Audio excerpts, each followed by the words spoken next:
Unlike your MyECC login, which you need to change every few months, your OU Campus password doesn't need to change. If you ever forget your password, there's a reset password link here right beneath the password field. You can enter your username and email address and it'll send you a link to reset your password. I'll hit cancel for now. If you type in the wrong password 3 times in a row, it'll lock your account. If that happens, you'll need to contact the web developer at webdeveloper@elcamino.edu to have it reset. Now I'll go ahead and log in.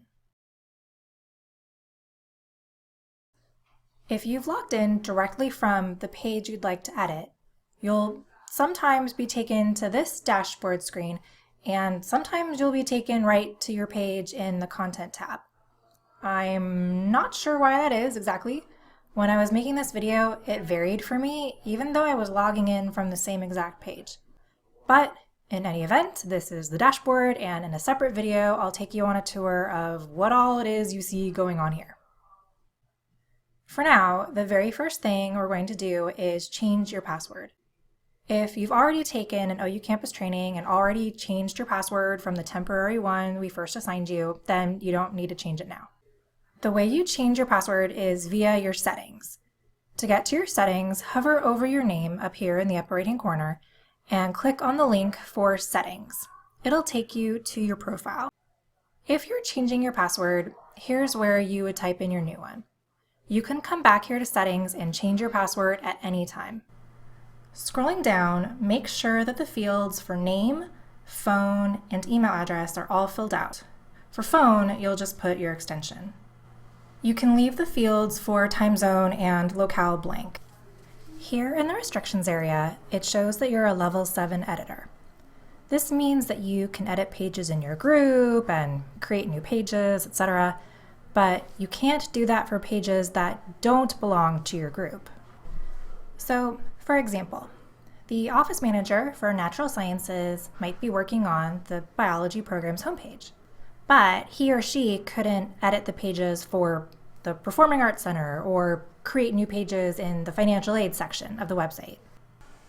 Approver, web admin. This means that the web developer needs to approve your pages before they go live on the site.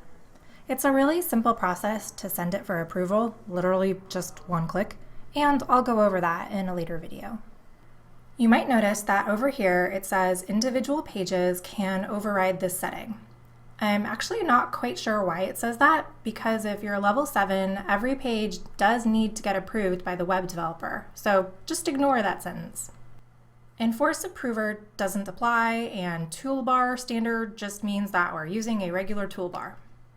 Okay, here's where we get into some restrictions. Luckily, there's a handout to go with this, and I'll include a link in the description for this video. Okay, restrictions. If you're looking at the handout, you'll see level 7 is in the yellow column, and all the check marks show the things you can do in OU Campus. No check mark means that's a task you can't do. Basically, within your group as a level 7, you can do lots of things. You can add content and edit the content that's already there, insert images and tables, upload files, etc. You can save different versions of the file, modify the page properties, create new pages, and see which pages are checked out and who they're checked out to. But there are some restrictions. For instance, you can't get into the source code, so you can't edit the actual HTML. Also, as a level 7, you can't zip import, overwrite, delete, or move files or folders. That means if you accidentally uploaded the wrong document, like last year's event calendar, you aren't able to delete it. And if you decide you'd like to rename a file or realize the file name has a typo, you can't rename it either. You'd send those requests to the webmaster at webdeveloper@elcamino.edu, and then he or she would do that for you. And the reason I'm saying he or she is because as of the making of this video, we haven't hired the new webmaster yet. The same thing goes for moving files and folders.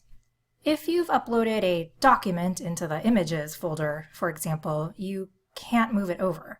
You'd have to contact the webmaster for that as well. These next 2 sections don't apply, so after you've made your changes, just scroll on down to the bottom of the screen and click Save.